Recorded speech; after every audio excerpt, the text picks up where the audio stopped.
Iranian citizens are speaking out against the country's leaders, calling out the government over escalating tensions in the Middle East. Friday marked the first election in Iran since violent protests broke out in 2022 in response to the death of Mahsa Amini. She died in police custody after being arrested for allegedly breaking Iran's Islamic dress code.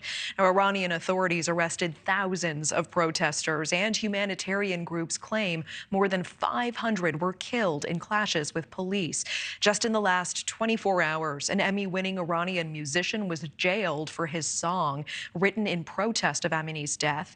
He was given more than 3 years in jail time. Well, now Iranian citizens once again speaking out against the government, risking their lives to voice their disdain of Iran's actions and the escalating violence in the region. NewsNation's Elina Shirazi has an exclusive look tonight at the waning support inside of Iran. Elina. Natasha, good evening to you. Well, Iranians tell me that the regime is exporting the war from inside the streets of Tehran. We had to censor their faces and voices to help protect their identities. Here's a part of our conversation. Against the threat of jail time or even death, several of Iran's hidden resistance speak out against their own country exclusively to NewsNation, saying they fear Iran's leaders are pushing their country to war.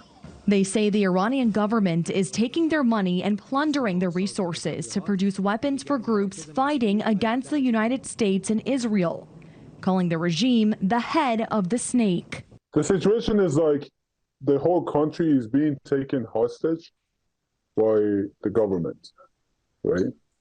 Any negotiation with these terrorists, with these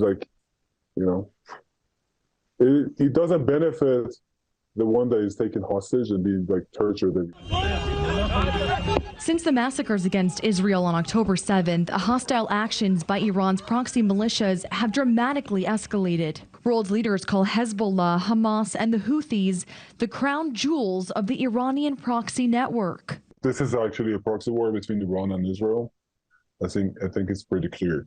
The highly censored country has operated for years with strategy. I asked everyone what the situation is really like in Iran right now and what they're seeing from the regime firsthand. There's still no freedom of speech or anything. Yeah.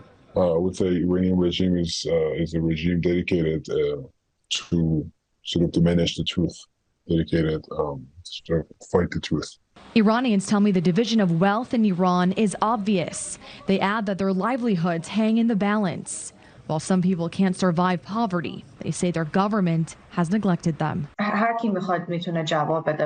asked what they're hoping for their families and their friends in Iran in a perfect world.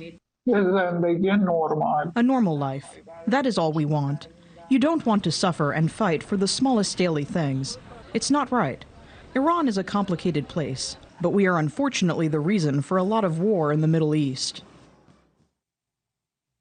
And we know that Friday's elections in Iran saw the lowest voter turnout since the 1979 Islamic Revolution. Natasha. That's very interesting. All right, Elina Shirazi with that exclusive look tonight. Thank you. Thank you for watching. Go to newsnationnow.com to find NewsNation on your television provider. And don't forget to click the red subscribe button below to get more of NewsNation's fact-driven, unbiased coverage.